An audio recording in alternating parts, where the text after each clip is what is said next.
इस कहानी की शुरुआत एक तबाह हुए शहर से होती है। सब कुछ बिखरा पड़ा था, सड़कें सुनसान थी क्योंकि ज़ॉम्बी वायरस की तबाही की वजह से दुनिया की बहुत सारी आबादी अब ज़ॉम्बीज़ में बदल गई है। जिसके बाद हमें कपल दिखाया जाता है, इनमें वाइफ का नाम मोली था। ये अपनी गाड़ी से एक दोस्त के पास एयरपोर्ट पर जा रही थी जो इन्हें यहाँ से मेक्सिको ले जाएगा, क्योंकि सिर्फ मेक्सिको ही ऐसी जगह है जहाँ पर ज़ॉम्बी वायरस और उनका हमला अभी तक नहीं हुआ। वो जगह पूरी तरह महफूज है। तो अब ये लोग लगातार तेज स्पीड में अपनी गाड़ी से आगे बढ़ रही थी क्योंकि इन्हें जल्द से जल्द एयरपोर्ट पर पहुंचना होगा। लेकिन काफी लंबा सफर करने की वजह से मोली की तबीयत खराब हो जाती है, इसीलिए ये लोग एक रेगिस्तानी इलाके में अपनी गाड़ी रोक लेते हैं। मोली के हस्बैंड कहते हैं कि हमें एयरपोर्ट से पहले गाड़ी नहीं रोकनी चाहिए थी, हमें चलना होगा। लेकिन जब वो गाड़ी स्टार्ट करता है तो वो चलती ही नहीं क्योंकि गाड़ी का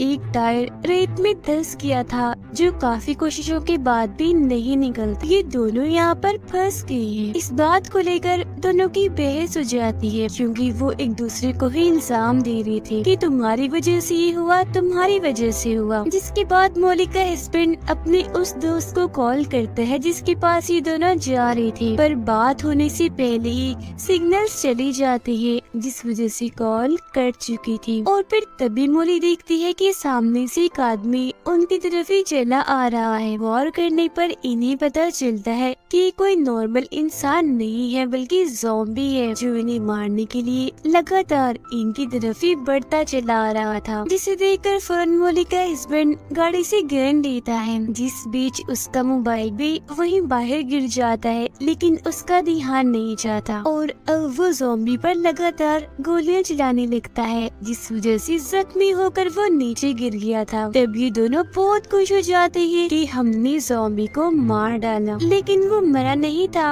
अभी भी जिंदा था। दोबारा से उठकर इनकी तरफ बढ़ने लगता है, जिसे देखकर मोली के हस्बैंड दोबारा एक गोली उस पर चलाता है जो उसकी कान पर लगती है, लेकिन वो फिर भी आगे बढ़ता ही जा रहा था और अब उसकी गन में गोलियां भी खत्म हो चुकी थी। इसीलिए इन्हें दोबारा से गाड़ी में वापस आकर बैठना पड़ता है। अब ये ज़ॉम्बी के यहाँ से जाने का इंतजार करने लगती है, पर वो जा ही नहीं रहा था। तब से इनकी गाड़ी के आसपास ही मंडला रहा था इन्हें मारने के लिए। देखते ही देखते यहाँ रात हो गई थी, पर वो अभी भी बाहर खड़ा होकर खिड़की से इन्हें देखे ही जा रहा था। दरअसल मोली के हस्बैंड से सबसे बड़ी गलती ये हुई थी कि उसने मोबाइल बाहर गिरा दिया था, जिसे उठाया भी नहीं था और अब इन्हें किसी तरह मोबाइल हासिल करना था। ये गाड़ी की लाइट जलाती है और देखती है कि ज़ॉम्बी बाहर नहीं है। तब चुपके से मोली बाहर आती है और आखिरकार मोबाइल के पास भी पहुंच चुकी थी। लेकिन जब उसका हस्बैंड पीछे था तो तभी ज़ॉम्बी यहाँ आकर उस पर हमला कर देता है और उसने मोली के हस्बैंड को काट कर उसे मार दिया था। उसकी मौत से मोली को काफी दुख तो होता है, पर उसे अपनी जान बचानी थी, इसीलिए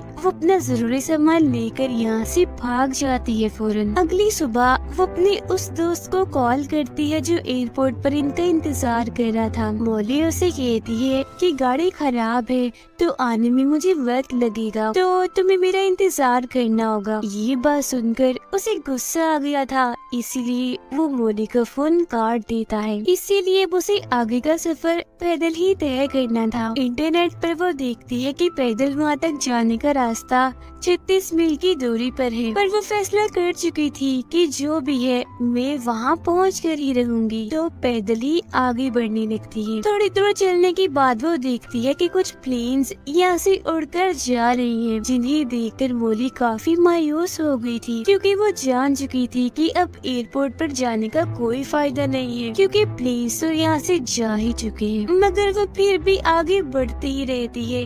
रात को एक जगह पर आग जलाकर बैठ जाती है, जिस बीच वो अपने बेटे को भी याद कर रही थी और इसी ख्याल के साथ उसकी आंख लग जाती है। जिस बीच तभी वो ज़ॉम्बी दोबारा यहाँ आकर मोली पर हमला कर देता है। इसीलिए वो अपना सामान उठाकर पहले ज़ॉम्बी पर हमला करती है और फिर वहाँ से भागकर एक चट्टान के ऊपर चढ़ जाती है जहाँ वो नहीं आ पाता। अगली सुबह वो देखती है कि ज़ॉम्बी अभी भी चट्टान के नीचे यानी उसके करीब ही है, जो उसके पास आने की कोशिश कर रहा है। तो वो अपना सामान लेकर यहाँ से दोबारा भागने लगती है। हालांकि ज़ॉम्बी भी उसका पीछा करता है, पर वो आराम आराम से चल रहा था तो इतनी आसानी से उस तक नहीं पहुँच सकता था। लेकिन जब मोली एक जगह पर रुक गई थी तो दोबारा से वो उसके पास आने लगता है। अब यहाँ वो पत्थर से उसे डराकर भगाने की कोशिश भी करती है, पर वो उसे नजरअंदाज करके उसकी तरफ बढ़ता ही चला जा रहा था। और यहाँ एक बार फिर रात हो जाती है, इसलिए मोली एक चट्टान के ऊपर आग जलाकर बैठ जाती है, क्योंकि वो जानती थी कि ज़ॉम्बी चट्टान पर नहीं आ सकता, तो वो यहाँ महफूज है। अब अगली सुबह उसे दोबारा अपने दोस्त की कॉल आती है। वो उसे कल सुबह तक का टाइम देता है, कहता है कि अगर तुम कल सुबह तक एयरपोर्ट पर आ गई तो ठीक है, वरना हम तुम्हें छोड़कर यहाँ से निकल जाएंगे। जिसका मतलब था कि एक मौका अभी भी उसके पास था यहाँ से निकलकर अपनी जान बचाने का, इसीलिए वो दोबारा से आगे बढ़ने लगती है। लेकिन ज़ॉम्बी तो अभी तक उसका पीछा नहीं छोड़ता। उसके खाने पीने का सामान भी खत्म हो गया था, जिस वजह से उसे कमजोरी हो रही थी और पानी की कमी तो बहुत थी। ऊपर से गर्मी भी बढ़ती जा रही थी। यहाँ वो रुक भी नहीं सकती थी, क्योंकि ज़ॉम्बी उस पर हमला करके उसे मार देगा। लेकिन काफी तक जाने की वजह से उसकी आंखें बंद होने लगती है। और फिर तभी यहाँ रेत का एक काफी बड़ा तूफान आ जाता है, जिस तूफान में वो ज़ॉम्बी के साथ फंस जाती है और बेहोश हो गई थी। फिर जब उसे होश आती है तो वहाँ से एक गाड़ी गुजर रही थी। वो उन्हें आवाज लगाकर रोक लेती है, जिसके अंदर से दो आदमी बाहर आते हैं। सबसे पहले वो मोली को पीने के लिए पानी देते हैं। वो फिर इन्हें बताते हैं कि मुझे एयरपोर्ट जाना है, तभी मैं यहाँ से निकल सकती हूँ, तो प्लीज आप मुझे ले चलिए। तो अब ये लोग मोली को गाड़ी में बिठाते हैं। वो देखती है कि मेरा बैग मेरे पास नहीं है, कहती है कि शायद वो वहीं गिर गया होगा जहाँ मैं बेहोश पड़ी थी। तो अब ये दोनों उसका बैग लेने के लिए चले जाते हैं। गाड़ी में मोली खून के निशान देखती है, जिससे वो समझ गई थी कि ये दोनों कोई शरीफ लोग नहीं है, बल्कि खूनी है। वो घबरा गई थी। फिर ये दोनों लड़की वापस गाड़ी में आकर मोली से कहती है कि हमें भी एयरपोर्ट जाना है, तो तुम हमें भी वहाँ जाने का रास्ता बता दो। जब ना चाहते हुए भी उसे इन्हीं रास्ता बताना ही पड़ता है, जिसके फौरन बाद ही उसे गाड़ी से बाहर लाकर मारने लगती है। चाकू निकालकर जैसे उसकी जान लेने वाली होती है कि तभी मोली जोर जोर से चिल्लाने लगती है। उसकी चीख के साथ ही रेत हिलता है और उसमें हलचल हो रही थी। और अगले ही पल उसमें से वो ही ज़ॉम्बी बाहर निकल कर आता है, जो कई दिनों से मोली के पीछे था, पर वो भी तूफान के साथ बेहोश हो गया था। और अब वो उस जगह पर आता है जहाँ ये दोनों लोग मोली को मार रही थी। उन पर हमला करके एक आदमी को वो काट लेता है, जो देखकर दूसरा लड़का गाड़ी लेकर फौरन यहाँ से निकल जाता है। गाड़ी में से कुछ खाने पीने और जरूरी सामान निकल कर मोली के पास गिर जाता है। लेकिन वो एक बार फिर इस सुनसान रेगिस्तान में फंस गई थी, जहाँ वो ज़ॉम्बी दोबारा से इसकी तरफ ही आ रहा था, जिसे देख वो सोच में पड़ जाती है कि क्या मुझे ज़ॉम्बी पर यकीन करना चाहिए या नहीं, क्योंकि आखिर ज़ॉम्बी ने ही उसकी जान बचाई थी। लेकिन ये भी सच है कि आखिर वो है तो एक ज़ॉम्बी ही। अब मोली के पास यहाँ एक कश्ती भी थी, जो उस गाड़ी में से ही गिरी थी, जिसमें सामान रखकर वो उसे घसीट रही थी, पर थकी होने की वजह से रस्सी उसे खींची नहीं जाती, इसीलिए अब वो ज़ॉम्बी पर भरोसा कर ही रहती है। उसके गले में कश्ती की रस्सी डालकर उसमें सामान रखती है, जिसे खींचकर ज़ॉम्बी आगे बढ़ रहा था, तो वो भी उसके साथ साथ आगे बढ़ती रहती है। उसकी यहाँ एक किस्म की ज़ॉम्बी से दोस्ती हो गई थी। वो उसे अब अपनी कहानी सुनाने लगती है कि पहले मैं एक डांसर हुआ करती थी, मेरी बहुत ही छोटी उम्र में शादी हो गई, जिसके बाद मेरा बेटा पैदा हुआ, लेकिन क्योंकि मैं उस वक्त उसकी देखभाल नहीं कर सकती थी,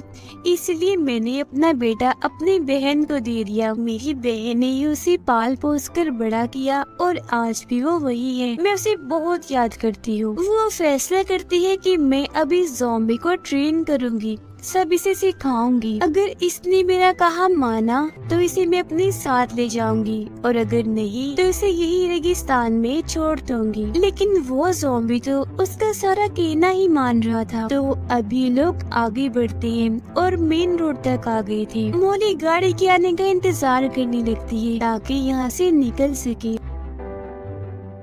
इतनी ही देर में यहाँ आर्मी की बहुत सारी गाड़ियाँ आने लगती हैं, जिन्हें देखकर मोली ज़ॉम्बी को छुपा देती है क्योंकि वो जानती थी कि अगर आर्मी ने ज़ॉम्बी को देख लिया तो वो इसे मार देंगे। पर वो आर्मी के सामने जाती है जहाँ कुछ सोल्जर्स उसे ज़ॉम्बी समझकर उस पर गन तान देते हैं। तब वो उन्हें समझाती है कि देखिए मैं ज़ॉम्बी नहीं हूँ, मैं इंसान हूँ, मुझे मदद चाहिए। उसका ये कहना ही था कि तभी ज़ॉम्बी वहाँ से निकलकर सामने आ जाता है। इसे देखकर सोल्जर्स उस पर गोली चलाने के लिए तैयार थे। हालांकि मोली उन्हें समझाती भी है कि देखिए मत मारे इसे, खतरनाक नहीं है ये, किसी को कोई नुकसान नहीं पहुंचाएगा। पर एक सोल्जर ज़ॉम्बी पर गोली चला ही देता है जिससे जख्मी होकर वो नीचे गिर गया था।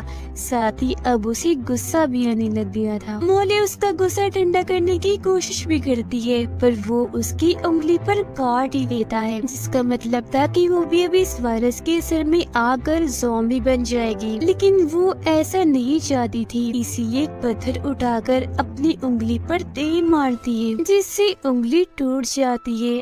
यानी ये वायरस अब उसके जिस्म में नहीं फैलेगा। और अब क्योंकि आर्मी यहाँ से जा चुकी थी तो ज़ॉम्बी के साथ वो दोबारा से आगे बढ़ना शुरू कर देती है। लेकिन वो सड़क पर ही लेट गया था क्योंकि काफी थक चुका था। तब मोली की नजर सामने जाती है जहाँ उसे एयरपोर्ट दिख जाता है। वो काफी खुश हो गई थी क्योंकि वहाँ जाने के लिए वो कब से मेहनत कर रही थी। ज़ॉम्बी जख्मी भी था इसीलिए सड़क से उठ ही नहीं पा रहा था। इसे देखकर मोली समझ जाती है कि वो दर्द में है, इसीलिए उसे दर्द से छुटकारा देना होगा। तो वो एक पत्थर उठाती है और ना चाहते हुए भी उसे ज़ॉम्बी पर दे मारती है जिससे उसकी आखिरकार मौत ही हो जाती है। आगे बढ़ते हुए वो अपने दो दोस्तों के पास पहुंच गई थी जो इसे मेक्सिको ले जाएंगे जहां ये वायरस अभी तक नहीं आया। लेकिन यहाँ से निकलने से पहले वो अपनी बहन को कॉल करती है जहाँ उसका बेटा भी था। फोन उसका बेटा ही उठाता है जो बहुत ज्यादा डरा हुआ था। बताता है कि मुझे घर में कैद किया हुआ है क्योंकि बाहर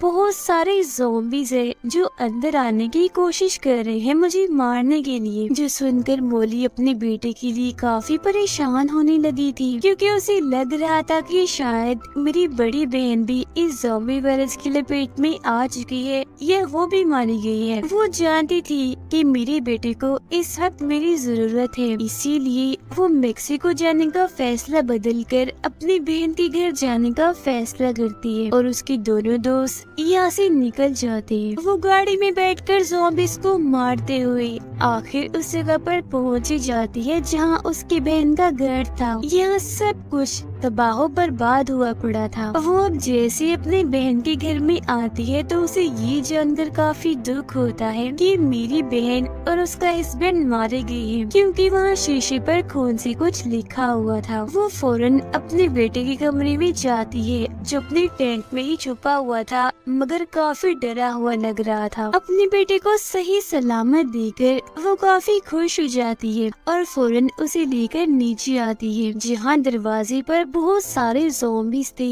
जो अंदर आने की कोशिश में लगे हुए थे। वो अपने बेटे को कहती है कि तुम बस मेरे पीछे रहना और हाथ में बेलचा उठा लेती है। दरवाजा जैसे ही खुलता है वो ज़ॉम्बीज़ पर हमला करके सबको ही मार डालती है और इस तरह से खुद की और अपने बेटे की जान बचा लेती है सिर्फ अपनी बहादुरी की वजह से, क्योंकि पिछले काफी वक्त से वो इतनी बड़ी बड़ी मुश्किलात का सामना कर रही थी, इसीलिए जान चुकी थी कि इनसे कैसे निपटना है। और इसी के साथ ये कहानी इधर ही खत्म हो जाती है।